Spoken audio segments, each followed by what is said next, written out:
Viewers welcome back in our programme जी। Doctor साहब अगले इशू बारे ਤੁਹਾਡੇ ਕੀ ਵਿਚਾਰ ਹਨ? ਜਿਹੜੇ ਫੇਸਬੁੱਕ ਤੇ ਲਾਈਵ ਮੈਸੇਜ ਆਏ ਨੇ ਉਹਨਾਂ ਦੇ ਵਿੱਚ ਆਸਿਫ ਮੁਹੰਮਦ ਸਦੀਕੀ ਜੀ ਨੇ ਲਿਖਿਆ ਜੀ ਡਾਕਟਰ ਅਮਰਜੀਤ ਸਿੰਘ ਜੀ ਬਲੋਚਿਸਤਾਨ ਵਿੱਚ ਹਿਊਮਨ ਰਾਈਟਸ ਪ੍ਰੋਬਲਮ ਹਨ ਲੇਕਿਨ ਇਹ ਵੀ ਇੰਡੀਆ ਦੀ ਕੀਤੀਆਂ ਕਰਤੀਆਂ ਹਨ।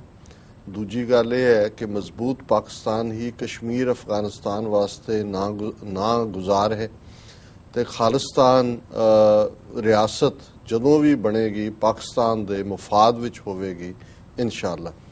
ਦੇਖੋ ਇਹਦੇ ਚ ਕੋਈ ਸ਼ੱਕ ਨਹੀਂ ਹੈ ਜਦੋਂ ਵੀ ਅਸੀਂ Khalistan as a buffer state ਕਹਿੰਦੇ ਹਾਂ ਕਿਉਂਕਿ ਇੰਡੀਆ ਪਾਕਿਸਤਾਨ ਦੋਨੋਂ ਨਿਊਕਲੀਅਰ ਨੇ, ਜੇ ਖਾਲਿਸਤਾਨ ਵਿਚਕਾਰ ਆ ਜਾਂਦਾ ਤੇ ਫਿਰ ਦੋਨੋਂ ਹੀ ਮੁਲਕ ਆਪਣੇ ਤੌਰ ਤਰੀਕੇ ਦੇ ਨਾਲ ਜਿਹੜੇ ਨੇ ਉਹ ਪ੍ਰੋਗਰੈਸ ਕਰ ਸਕਦੇ ਨੇ ਕਿਉਂਕਿ ਹੁਣ ਦੋਨੋਂ ਹੀ ਦੇਸ਼ਾਂ ਦਾ ਬਹੁਤ ਸਾਰਾ ਜਿਹੜਾ ਸਰਮਾਇਆ ਹੈ ਉਹ ਡਿਫੈਂਸ ਬਜਟ ਦੇ ਨਾਂ ਥੱਲੇ ਆਪਣੀਆਂ ਫੌਜਾਂ ਜਾਂ ਆਰਮਾਮੈਂਟ ਔਰ ਵੈਪਨਰੀ ਇਹ ਖਰੀਦਣ ਦੇ ਉੱਤੇ ਲੱਗਦਾ ਹੈ। ਵਿੱਕੀ ਮਾਨ ਲਿਖਦੇ ਨੇ ਵਾਹਿਗੁਰੂ ਜੀ ਕਾ ਖਾਲਸਾ ਵਾਹਿਗੁਰੂ ਜੀ ਕੀ ਫਤਿਹ। ਹਰਵਿੰਦਰ ਸਿੰਘ ਗਿੱਲ ਧੰਨਵਾਦ TV 84 ਬਹੁਤ ਜਾਣਕਾਰੀ ਭਰਪੂਰ ਪ੍ਰੋਗਰਾਮ।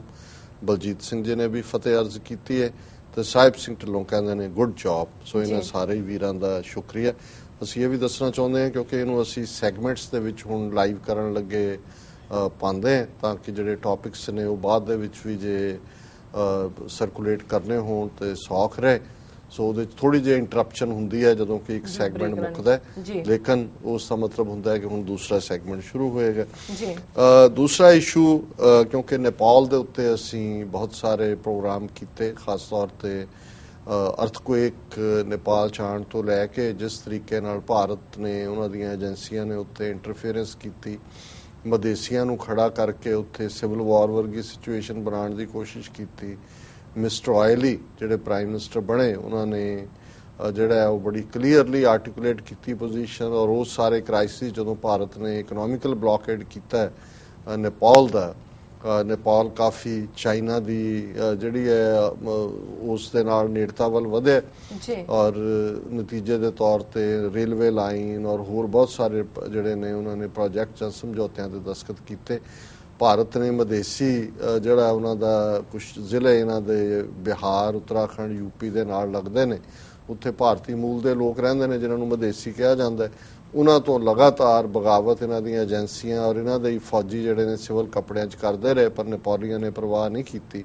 ਪਰ ਫਾਈਨਲੀ ਕਿਉਂਕਿ ਉਹਨਾਂ ਦੀ ਸਰਕਾਰ ਕੋਲੀਸ਼ਨ ਸਰਕਾਰ ਸੀ, ਮਦੇਸੀਆਂ ਦੇ 40 ਦੇ ਕਰੀਬ ਉਹਨਾਂ ਦੇ MP ਨੇ ਚੁਣੇ ਹੋਏ ਔਰ ਨੇਪਾਲ ਨੇ ਆਪਣਾ ਕਨਸਟੀਟਿਊਸ਼ਨ ਵੀ ਪਾਸ ਕੀਤਾ ਔਰ ਕਨਸਟੀਟਿਊਸ਼ਨ ਉਹਨਾਂ ਨੇ ਇੰਡੀਪੈਂਡੈਂਟਲੀ ਬਹੁਤ ਅੱਛਾ ਕਨਸਟੀਟਿਊਸ਼ਨ ਹੈ ਲੇਕਿਨ ਜਿਵੇਂ ਇੰਡੀਅਨ ਮੈਨੀਪੂਲੇਟ ਕਰਨਾ ਚਾਹੁੰਦੇ ਸੀ ਵਿਦੇਸ਼ੀਆਂ ਨੂੰ ਅੱਗੇ ਕਰਕੇ ਉਹਦਾ ਕੋਈ ਉਹਨਾਂ ਨੇ ਸਕੋਪ ਉਹਦੇ 'ਚ ਨਹੀਂ ਰਹਿਣ ਦਿੱਤਾ।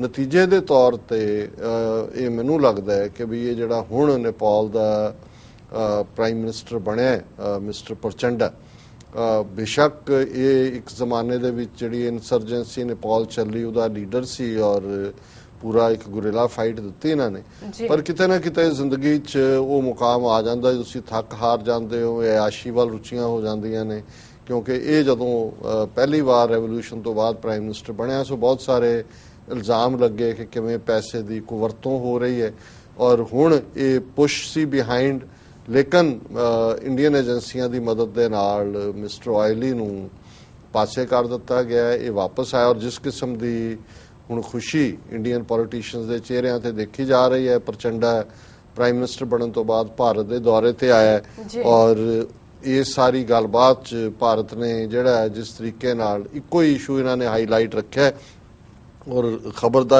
ਸਿਰਲੇਖ ਵੀ ਇਹੀ ਹੈ India bats for Madhesis rights urges Nepal to accommodate aspirations of diverse society in its constitution। ਹੁਣ ਜੇ ਪਾਕਿਸਤਾਨ ਡਿਸਪਿਊਟਡ ਏਰੀਆ ਕਸ਼ਮੀਰ ਦੀ ਵੀ ਗੱਲ ਕਰੇ ਤੇ ਇਹ ਰੌਲਾ ਪਾਉਂਦੇ ਨੇ ਕਿ ਜੀ ਇਹ terrorism, cross border terrorism, this that.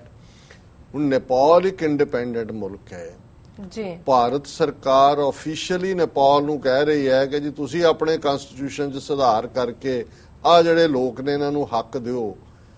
ਹੁਣ ਇਹਨੂੰ ਤੁਸੀਂ ਕਿਵੇਂ ਡਿਸਕ੍ਰਾਈਬ ਕਰੋਗੇ ਔਰ ਉਹ ਕਿਹੜਾ ਅਣਖੀ ਕਿਉਂਕਿ ਮਿਸਟਰ ਆਇਲੀ ਜਾਂ ਦੂਜੇ ਉਹ ਬੜੇ ਇੰਡੀਆ ਨੂੰ ਸਿੱਧੇ ਤੌਰ ਤੇ ਦੱਸਦੇ ਸੀ ਕਿ ਕਹਿੰਦੇ ਸੀ ਕਿ ਭਾਈ ਅਸੀਂ ਨੇਪਾਲੀ ਜੋ ਕਰਨਾ ਅਸੀਂ ਦੇਖਾਂਗੇ ਕੀ ਕਰਨਾ ਪਰ ਜਿਸ ਅੰਦਾਜ਼ ਦੇ ਵਿੱਚ ਇਸ ਪ੍ਰਚੰਡਾ ਨੇ ਡੀਲ ਕਰਨਾ ਸ਼ੁਰੂ ਕੀਤਾ ਮੈਨੂੰ ਲੱਗਦਾ ਹੈ ਕਿ ਵੀ ਇਹ ਕੂ ਕਰਵਾਇਆ ਰਾਹ ਨੇ ਉੱਥੇ ਉਹਨੂੰ ਪਾਸੇ ਕਰਕੇ। ਲੇਕਿਨ ਨੇਪਾਲ ਦੇ ਵਿੱਚ ਕਿਉਂਕਿ ਜੋ ਇੰਡੀਆ ਦਾ ਬਿਹੇਵੀਅਰ ਇਸ ਸਾਰੇ ਪੀਰੀਅਡ ਸੀ, ਇੰਨੀ ਕੁ ਜਾਗਰੂਕਤਾ ਆ ਚੁੱਕੀ ਹੈ ਕਿ ਇਸ ਦੇ ਲਈ ਨੇਪਾਲੀ ਜਿਹੜੇ ਨੇ ਫਿਰ ਜੇ ਪ੍ਰਚੰਡਾ ਜਿਹੜੀ ਹੈ ਉਹ ਕੋਈ ਲਾਈਨ ਲੈਣ ਦੀ ਕੋਸ਼ਿਸ਼ ਕਰੇਗਾ ਤੇ ਇਸ ਦਾ ਖਮਿਆਜ਼ਾ ਭੁਗਤਣਾ ਪਏਗਾ।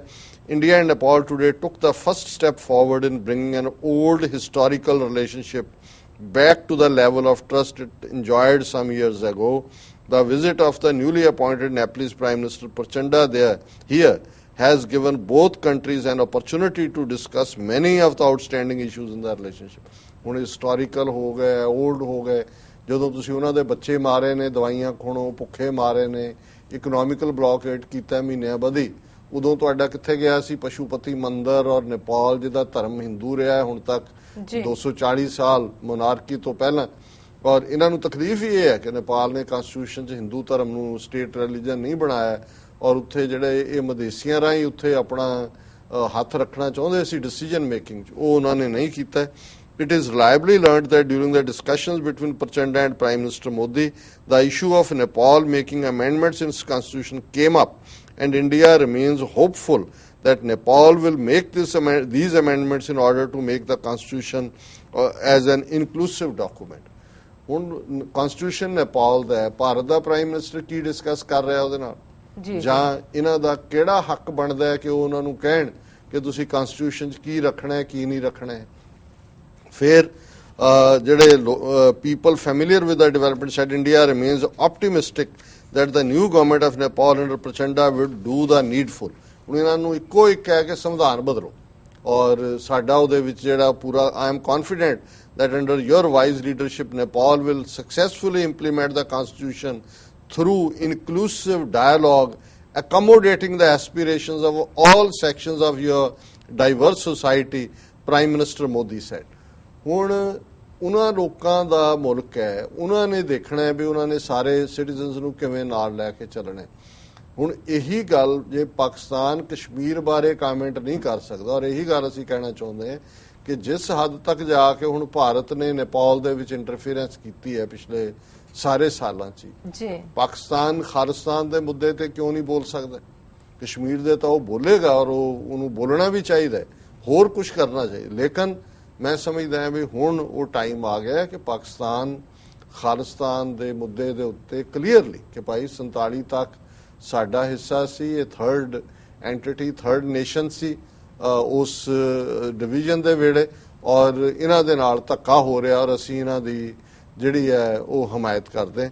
ਸੋ ਕੁੱਲ ਮਿਲਾ ਕੇ ਅਸੀਂ ਇਹ ਸਮਝਦੇ ਹਾਂ ਕਿ ਵੀ ਚਾਈਨਾ ਦਾ ਖੌਫ ਅਜੇ ਵੀ ਇਹਨਾਂ ਨੂੰ ਖਾ ਰਿਹਾ ਔਰ ਇਸ ਸਟੋਰੀ 'ਚ ਵੀ ਹੈ।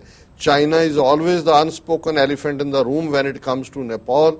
Later in the day, during a press briefing, when Foreign Secretary Jaishankar was asked about China's relationship with Nepal vis-a-vis India, he chose to play diplomatically and merely pointed out to the unique relationship that India and Nepal share. ਉਹ ਕਹਿੰਦੇ ਨੇ ਕਿ ਵੀ ਜਿੱਥੇ ਵੀ ਤੁਸੀਂ ਜਾਓਗੇ India Nepal ਵੀ China as a elephant ਹਾਥੀ ਬਣ ਕੇ ਚੀਨ ਵਿੱਚ ਖੜਾ ਹੈ। ਪਰ ਉਹਨੂੰ ਜਦੋਂ ਪੁੱਛਿਆ ਉਹਨਾਂ ਦੇ ਜੈਸ਼ੰਕਰ ਨੂੰ ਜੀ ਦੱਸੋ ਚਾਈਨਾ ਨਾਲ, ਉਹ ਕਹਿੰਦੇ ਸਾਡੀ ਹਿਸਟੋਰੀਕਲ ਹੈ, ਉਹ ਇਤਿਹਾਸਕ ਦਾ ਤੁਸੀਂ ਦੱਸ ਦਿੱਤਾ ਵੀ ਤੁਹਾਡੀਆਂ ਕੀ ਕਰਤੂਤਾਂ ਨੇ। ਪਰ ਇਹ ਗੱਲ ਸਾਬਤ ਕਰਦੀ ਹੈ ਕਿ ਇੰਡੀਆ ਪਾਕਿਸਤਾਨ 'ਚ ਵੀ ਇੰਟਰਫੀਅਰ ਕਰ ਰਿਹਾ ਬਲੋਚਿਸਤਾਨ ਦੇ ਮੁੱਦੇ ਤੇ। ਅਫਗਾਨਿਸਤਾਨ ਦੀ ਗੱਲ ਇਹਨਾਂ ਦੇ MP ਕਹਿ ਰਹੇ ਨੇ ਕਿ ਜੀ ਅਮਰੀਕਾ ਬੜਾ ਖੁਸ਼ ਹੈ ਕਿ ਭਾਰਤ ਅਫਗਾਨਿਸਤਾਨ 'ਚ ਰੋਲ ਪਲੇ ਕਰ ਮਤਲਬ ਅਫਗਾਨਿਸਤਾਨ 'ਚ ਇੰਟਰਫੀਅਰੈਂਸ ਕਰ ਰਹੇ, ਔਰ ਹੁਣ ਸਿੱਧੇ ਤੌਰ ਤੇ ਨੇਪਾਲ ਦੀ ਜਿਹੜੀ ਹੈ ਇਹ ਗੱਲ ਕਿ ਜੀ ਉਹਨਾਂ ਨੂੰ ਇੰਡੀਅਨ ਪ੍ਰਾਈਮ ਮਿਨਿਸਟਰ ਕਹਿ ਰਿਹਾ ਜੀ ਤੁਸੀਂ ਆਪਣੇ ਕਨਸਟੀਟਿਊਸ਼ਨ 'ਚ ਮਦੇਸੀਆਂ ਨੂੰ ਦੇ ਜਿਹੜਾ ਹੱਕਾਂ ਦਾ ਧਿਆਨ ਰੱਖੋ।